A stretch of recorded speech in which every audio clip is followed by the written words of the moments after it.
மூன்றெழுத்தில் என் மூச்சிருக்கும், அது முடிந்த பின்னாலும் பேச்சிருக்கும். உள்ளம் என்றொரு ஊர் இருக்கும், அந்த ஊருக்குள் எனக்கு ஒரு பேர் இருக்கும். கடமை, அது கடமை, கடமை, அது கடமை.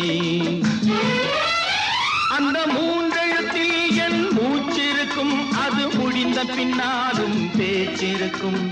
உள்ளம் என்றொரு ஊர் இருக்கும், அந்த ஊருக்குள் எனக்கு ஒரு பேர் இருக்கும்.